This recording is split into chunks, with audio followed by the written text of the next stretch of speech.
Question 5 हमारे पास यहाँ है कि हमें सेक थीटा की वैल्यू गिवन है कि सेक थीटा एक्चुअली में है 13 डिवाइडेड बाय 12।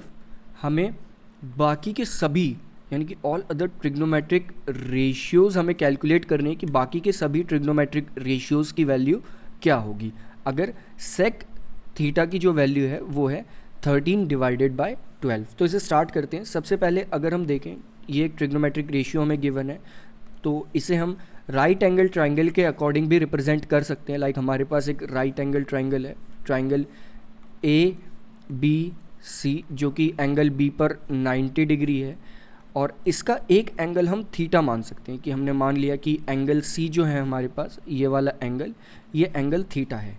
तो इसी के अकॉर्डिंग हम सारी चीज़ें कैलकुलेट करेंगे कि सारी चीज़ें क्या आती हैं, सारी ट्रिग्नोमेट्रिक रेशियोज़ क्या आती हैं। तो इसी के अकॉर्डिंग पहले साइड्स मार्क कर लेते हैं कि साइड्स हमारी किस वैल्यू के इक्वल होगी। हमें पता है सेक थीटा अगर 13/12 है तो सेक थीटा की जो वैल्यू होती है वो होती है एक्चुअली में सेक थीटा जो ट्रिग्नोमेट्रिक रेशियोज़ के अकॉर्डिंग होता है वो होता है hypotenuse divided by adjacent side. और इस राइट एंगल ट्रायंगल में थीटा के जो एडजेसेंट साइड है वो तो है एक्चुअली में BC और जो हाइपोटेन्यूज है वो है AC। तो सेक थीटा हो जाएगा हमारे पास AC डिवाइडेड बाय BC। इसके बाद हम बाकी सभी ट्रिग्नोमेट्रिक रेशियोज़ लिख लेते हैं ताकि हम डायरेक्टली लास्ट में बता सकें कि ट्रिग्नोमेट्रिक रेशियोज़ किसके इक्वल आती हैं। तो सबसे पहले लिख लेते हैं साइन थीटा। साइन थीटा होता है हमारा जो यहाँ पर भी होगा वो होगा ऑपोजिट साइड, यानी कि जो ये थीटा है इसके opposite side AB divided by hypotenuse जो कि है AC। और सेक थीटा इसका हमें गिवन है क्वेश्चन में कि क्वेश्चन में सेक थीटा है क्या। नेक्स्ट कॉस थीटा अगर हम देखें तो कॉस थीटा हमारे पास होता है एडजेसेंट साइड यानी कि BC divided by hypotenuse, hypotenuse यहाँ पर है AC। नेक्स्ट अगर हम टेन थीटा देखें तो टेन थीटा हमारे पास आता है opposite side divided by adjacent side. तो ऑपोजिट साइड हमारे पास है AB डिवाइडेड बाय BC। बाकी के तीन जो हमें ट्रिग्नोमेट्रिक रेशियोज़ जो हैं गिवन होते हैं वो एक्चुअली में इन तीन ट्रिग्नोमेट्रिक रेशियोज़ के रेसिप्रोकल ही होते हैं। तो हम लिख लेंगे कोसेक, सेक और कॉट। तो कोसेक जो आएगा कोसेक थीटा वो होगा AC/AB क्योंकि वो साइन का ऑपोजिट होता है। सेक थीटा जो आएगा वो हमें एक्चुअली में यहाँ पर गिवन भी है वो होगा AC डिवाइडेड बाय BC, जैसा कि हम देख सकते हैं हमने वो लिखा भी था इस अकॉर्डिंग। एंड लास्ट अगर हम देखें तो वो लास्ट ट्रिग्नोमेट्रिक रेशियो यानी कि कॉट थीटा हमारे पास आएगा यहाँ पर BC डिवाइडेड बाय AB। तो अगर हमें यहाँ पर देखें तो हमें BC पता है, BC की जो वैल्यू होगी वो इस क्वेश्चन के अकॉर्डिंग हम कैलकुलेट कर लेंगे।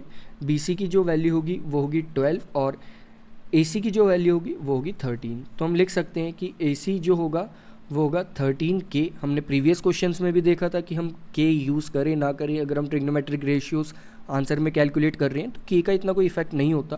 तो हम डायरेक्टली यहाँ 13 लिख लेते हैं और BC की वैल्यू 12 भी लिख लेते हैं। तो इस अकॉर्डिंग जो हमारी AB की वैल्यू आएगी जब हम पाइथागोरस थ्योरम का यूज़ करेंगे। अभी देख लेते हैं कि अब हमें AB की वैल्यू क्यों कैलकुलेट करनी है, क्योंकि AB जो है वो यहाँ पर भी है, यहाँ पर भी है, यहाँ पर भी है और यहाँ पर भी। अगर हमें 4 ट्रिग्नोमेट्रिक रेशियोज़ कैलकुलेट करने हैं तो वहाँ पर AB की वैल्यू तो प्रोवाइड करनी ही होगी। तो इसलिए हम यहाँ AB की वैल्यू कैलकुलेट कर लेते हैं पहले कि AB यानी कि जो हमारी थर्ड साइड है वो किसके इक्वल आती है। वो हम कैलकुलेट कर पाएंगे बहुत ईजिली पाइथागोरस थ्योरम का यूज़ करके, जिसके अकॉर्डिंग वो होगा AC square equal AB square plus BC square. यहाँ पर हमें AC स्क्वायर की वैल्यू पता है वो है जो एक्चुअली में जो वैल्यू हमें गिवन है वो है 13 का square equal AB square plus 12 square. तो यहाँ पर AB स्क्वायर की जो वैल्यू आएगी वो हो जाएगी 169 माइनस 144 और जब आप AB को सॉल्व करेंगे तो वो आएगा आपके पास 5 क्योंकि यहाँ पर AB स्क्वायर की वैल्यू 25 आएगी और उस अकॉर्डिंग हम AB की वैल्यू यहाँ पर कैलकुलेट कर लेंगे तो AB की वैल्यू आएगी 5। तो हम लिख लेते हैं कि AB की वैल्यू हमारे पास आ चुकी है 5। एक्चुअली में 5 फिक्स्ड वैल्यू नहीं है, ये K के अकॉर्डिंग है। अब हमें AB पता चल चुका है 5 है, बाकी के तीन चलिए मैं बाकी के दो जो साइड्स हैं वो भी हमें पता चल चुके हैं वो क्या है। तो उस अकॉर्डिंग जो ए बी अपॉन ए सी है वो हो जाएगा 5/13, बी सी अपॉन ए सी है वो हो जाएगा 12/13। नेक्स्ट अगर देखें 10, तो 10 थीटा हमारे पास हो जाएगा 5/12, और बाकी के तीन ट्रिग्नोमेट्रिक रेशियोज़ इन तीन ट्रिग्नोमेट्रिक रेशियोज़ के ऑपोजिट ही होते हैं। तो हम इन्हें डायरेक्टली भी लिख सकते हैं कि इनकी वैल्यूज़ क्या होगी।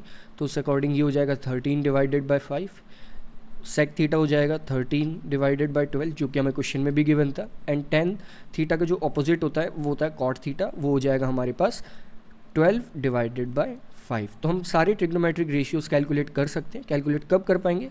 जब हम जो हमें गिवन क्वेश्चन है उसमें वैल्यूज़ फाइंड कर सकें, उसे एक ट्रायंगल के अकॉर्डिंग रिप्रेजेंट कर सकें और उसमें फिर ये वैल्यूज़ तीन कैलकुलेट कर सकें। और एक चीज़ हमें यहाँ अब भी ये ध्यान रखनी है कि इनकी फिक्स वैल्यूज़ नहीं है, ये इनकी ट्रिग्नोमेट्रिक रेशियोज़ के अकॉर्डिंग वैल्यूज़ हैं, और हम ट्रिग्नोमेट्रिक रेशियोज़ ही कैलकुलेट कर रहे हैं, तो इसलिए हम इन्हें ही फिक्स्ड वैल्यूज़ मान लेते हैं और इस अकॉर्डिंग हम सॉल्व कर भी पाते हैं। ये हमने प्रीवियस क्वेश्चंस में अच्छे से देखा भी था।